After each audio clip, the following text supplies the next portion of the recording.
Good afternoon, everyone. This is Team Mandarin here. Myself, Mark Brisbane.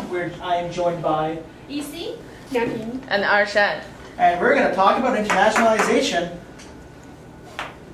So basically, the summary of the chapter: companies need to assess the market, the economy, the government policies, and technological forces before entering a foreign market. So just doing your research, studying how much income a person makes, what's the stability of the country like, what kind of technology do they have, what's their infrastructure like. You got to take stuff like that into account before entering a market, obviously. Due to the world becoming more connected, companies need to adapt to foreign market strategies to compete. Which is what it's saying. What that means is because the world is becoming so globalized and so connected that it's almost impossible to avoid having to compete with a foreign company, or vice versa, entering a foreign country and going against a foreign company. So our four forces are government and political forces, technological forces, market forces, and economic forces, and they all have a role to play when companies go international and compete with foreign companies. So, next, it's your turn. I'm going to talk about the government and political forces. Well, this one actually should be an important one. Well, a significant example is the shift of many countries from communism and planned economics towards democracy and markets unencumbered by government intervention. Well, perhaps the most important considerations for a global business firm are political and legal operative in the countries in which they plan to conduct their business. For example, some foreign governments are unstable. That is, there may be frequent domestic and unpredictable regime changes and political unrest. When this occurs, industries may be nationalized, private property may be seized or destroyed. Normal business operations may be suspended, and the workforce may go on strike. Another example for government and political forces is WTO organization. Nowadays, the number of countries has increased to 157, which means there are 157 countries signed an agreement aimed at reducing obstacles and international trade and ensuring a level playing field for all. Well, we're going to move on to the technological forces. Okay, the first, technology is the most effective part to link subskills, both in headquarters and other places. It helps companies have a core control. For instance, Apple company updates its Apple Plus depends on the high digital technology. It almost researched new cell phone computer in 1 year. However, they control the vital technology and they authorize Chinese App Store, and they depends on online store franchising strategy to serve Chinese market. Also, the main assembling process is in China. Second, technology improves the innovation of the transportation. It could reduce huge costs on transporting staffs. Furthermore, it also a powerful competitive strategy to against the potential competitor in terms of the short transport time, low price, and high quantity product. Airplane illustrated that it's possible that transport tiny and high technology components would be protected and faster to be produced. Finally, integrating internet with technology is a vital method to explanation global market as soon as possible. Even in tiny size place, it avoids cost mental labor and time to figure out international market. Skills are major source for international economy expansion. Precisely, a leisure source and the cheap labor cost is not a crucial elements for economic growth. For example, online banks facilitate the huge deals more convenient. The parties don't need to carry cash for transaction. Email and network video are benefits for people to convey information more fast. Next, market force. Based on the internationalization is the main trend in the world today. Market force becomes a very important force. Because of the increase, the travel market provides an important platform in the international business. Because of the 24-hour global news, ease of communication and associated knowledge transfer, once distinct culture now are overlapping. Market becomes more and more important. No market, no business is a real principle in the nowadays. For example, the demands of American fast food in the whole world. The internationalization makes the American fast food goes to every country in the world, and everybody can enjoy the American fast food in the world. The market makes the business trade more easily and frequently. What's more, the Japanese electronic technology is famous in the world. If there is no market and no internationalization, the Japanese electronic technology have no chance to bring to other countries. Besides, the market size and market growth determined by the level of disposable income.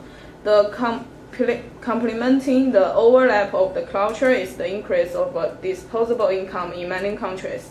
This situation leads to the rich and the poor gap in the market. Because of the internationalization, many luxury goods from other countries can be existed in your country, and you can buy lots of important luxury things in your own country.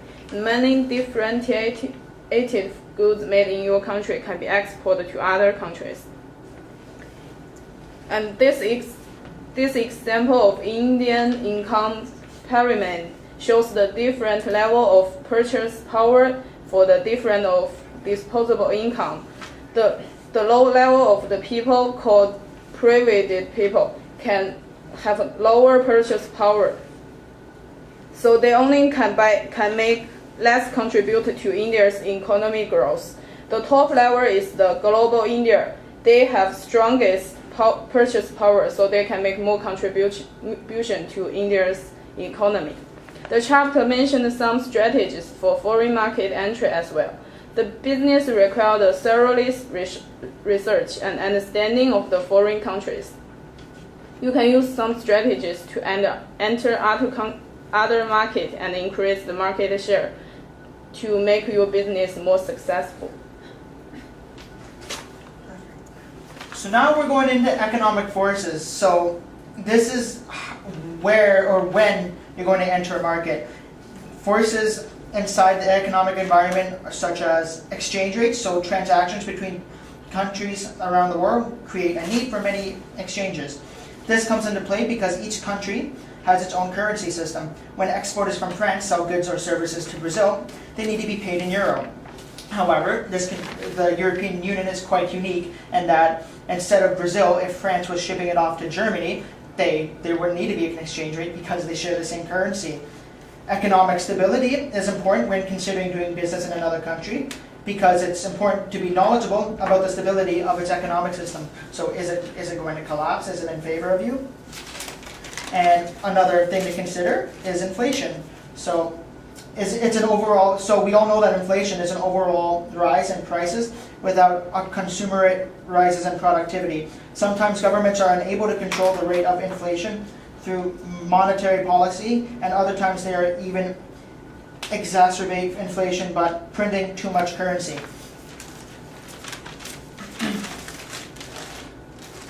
And then finally, levels of development are important in economic forces.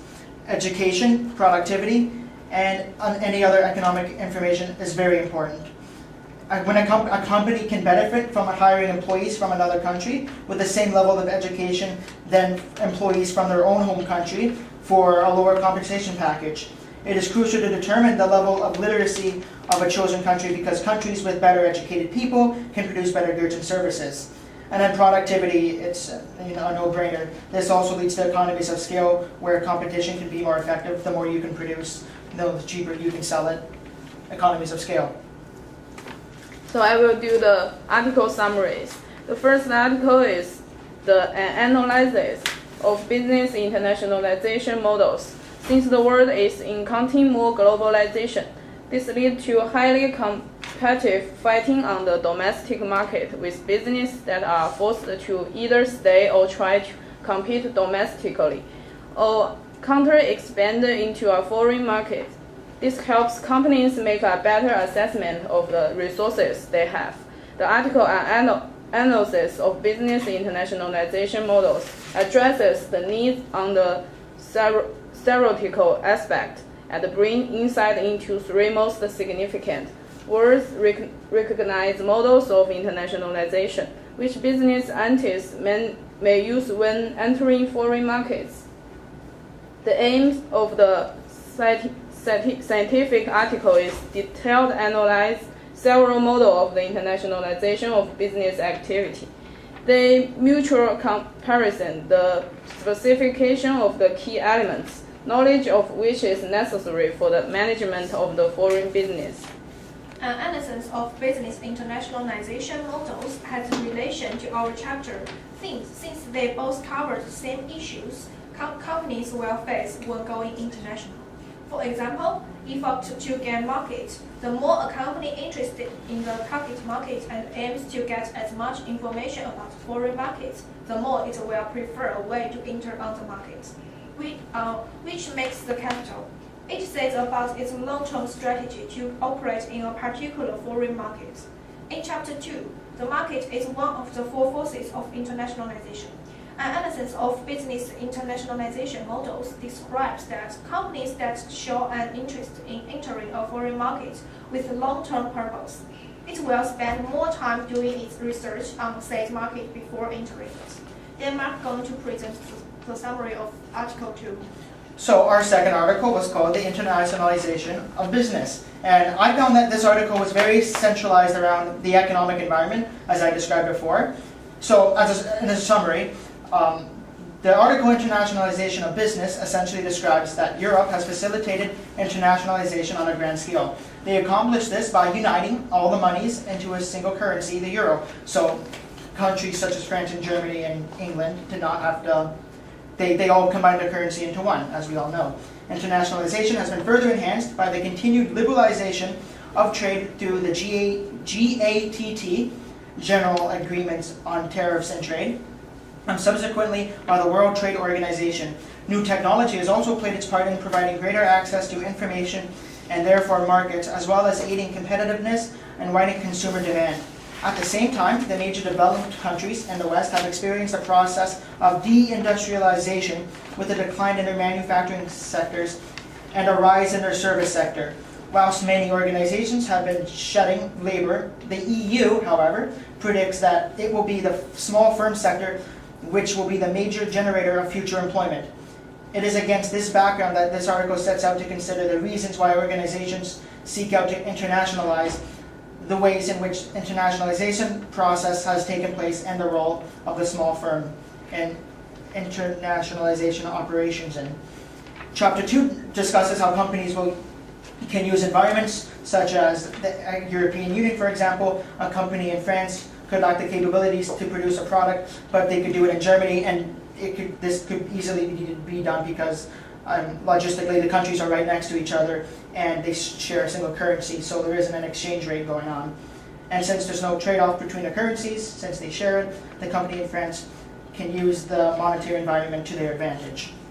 So, in conclusion... Okay, I will do the conclusion. Internationalization is a process of increasing involvement of enterprise in international market. For company international investment, they focus on low price to get high profits. Also, we talk about the four forces on facilitating the company entering into global market. Also talk about the strategies against the international competitors that will be benefits for company to share more global market effectively. Also, we talk about the level of company development that is related to education and productivity. For education terms, it helps us to grab information about the foreign market, and then we can know the information about the local market technology, environment facts, and government policies, so that productivity will become true. That's all. Take care, guys. Thanks for listening. See you, Dima. See you. Bye!